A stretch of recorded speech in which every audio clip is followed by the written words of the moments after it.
All right, I want to know what's happening with the election. And it's not that I can't see headlines and things and read poll numbers. You can do that, I can do that, but I'm not an election insider the way Sean Spicer is. Sean Spicer has lived this life, and I can look at numbers and think, wow, that looks great. And Sean will calmly explain to me why I'm a moron, and those numbers don't mean anything at all. So I want to know who's winning the presidential race. Joining me now, my friend Sean Spicer, host of the Sean Spicer Show.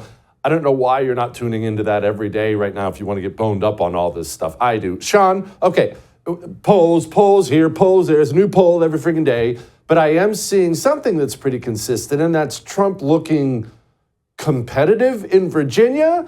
Sean, how can he compete in Virginia and lose Michigan, Pennsylvania, and Wisconsin? That's not a thing that's possible, right? Probably not, and I think there's a good chance he can win them all. Look, here's a little stat on Sean Spicer that you probably didn't know. I was the last Republican elector in the Commonwealth of Virginia in 2004. This is unbelievable. I thought it was just Biden.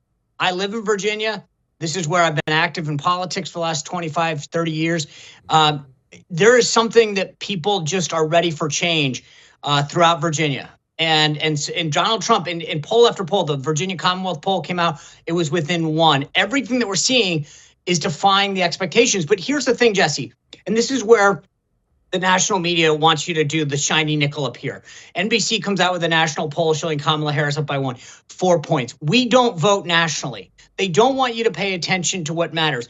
There are 7 battleground states. Yes, Minnesota. Yes, Virginia, potentially New Hampshire, that the Trump campaign thinks might come into greater focus. But let's just agree on the 7 battleground states. In every single one of those states, and we're talking 90 plus electoral votes, it is within the margin of error, within 3. Neither candidate leads the other candidate in any of the 7 battleground states by more than 3 points. In fact, the highest RCP average, the Real Clear Politics average, is Donald Trump up 2.8% in one state. Meaning all 7 could go Donald Trump's way. They could go half, they could go none. But I'm telling you, the media doesn't want to tell you how close this race is. And it's all going to come down to whichever side gets their vote out, in particular, gets these low propensity, the voters who vote 1 out of 4, 2 out of 4 times, or are newly registered. Okay, Sean, let's walk through this. Sorry to bore you with a lot of the details, but they fascinate me. Virginia in particular, this is not a red state. At least it has not been. I lived there for a year. The state's really blood red, except for that northern D.C. part where all the dirty commies live.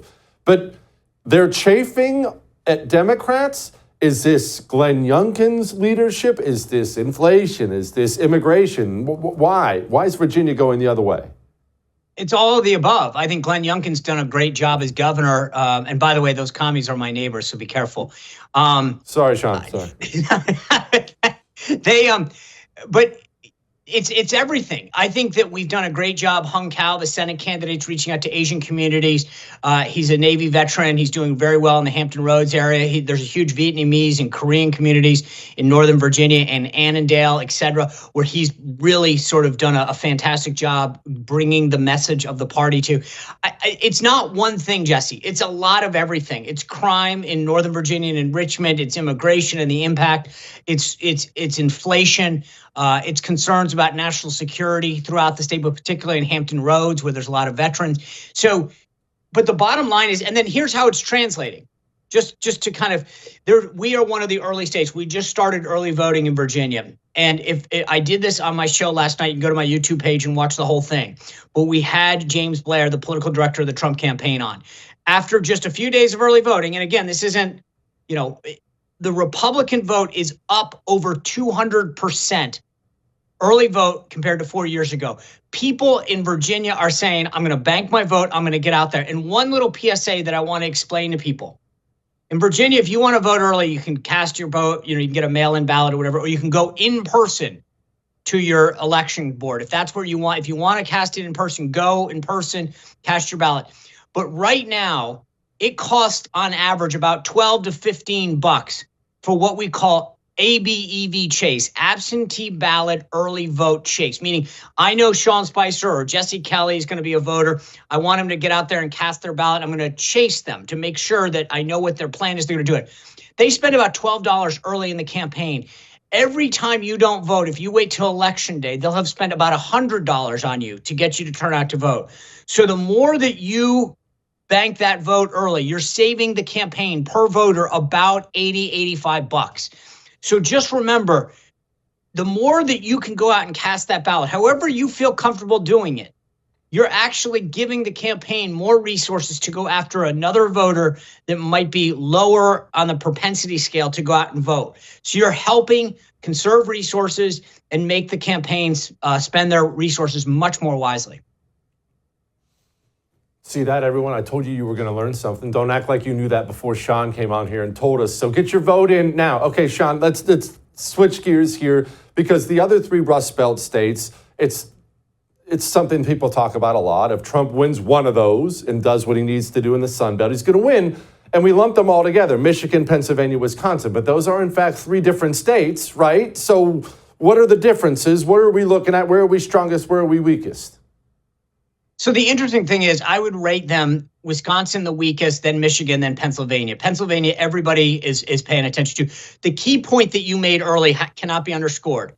If Trump holds Arizona, North Carolina, and Georgia, which I fully expect him to do, all he needs to do is one crack in that blue wall. One of them. If he picks up Michigan, Wisconsin, or Pennsylvania, he returns to the White House, full stop. Harris needs to carry all 3. So I think that they're ranked probably pretty close. I think that Pennsylvania, I think Trump has the greatest likelihood of winning 19 electoral votes there. But Michigan is really interesting. Ironically, the public polling has her up the most there. And I actually think if I had to rank it, I would put Michigan's next, because auto workers, young black men outside of Detroit, and the Arab population in Michigan are 3 factors that play into Donald Trump's favor in a state that is talking about, I mean, in 2016, he won it by 10,703 votes, which is 0.22%. Now you move over to Wisconsin. Look, Wisconsin to me is like Lucy with the football. I feel like we have a really good shot there. It will not surprise me in the least if we win that on election night. But I think there's just something that concerns me a little bit about the youth vote there. Now, again, how Trump does with college-educated men or young college-aged men is going to be really interesting. The polling is weird on this because they don't have a lot of history, right? You know, if you're 18 or 19, you haven't voted before. So you're trying to figure out, will they actually go cast a ballot? But I think that Wisconsin, to me, is interestingly the closest. When you look at it, it's dead tie. I mean, like when you look at the polls that come out, Trump won up, Trump tied, Trump up one, Harris up one. Those 3 states, I think, on election night are going to come down to the wire. But if I were a betting person today, I'd put more of my money on Trump in each one of those states than I would on Harris. How about that? Sean Spicer. Go tune into the Sean Spicer Show. Sean, my friend, I appreciate you as always. I would thank you for coming to my YouTube channel, but I know how brilliant it is, and I know you love it here. So subscribe and watch. We're going to start really ramping things up and putting some funny stuff, some interesting stuff out there, some collaborations. Either way, my YouTube channel is officially the place to be. So stick around.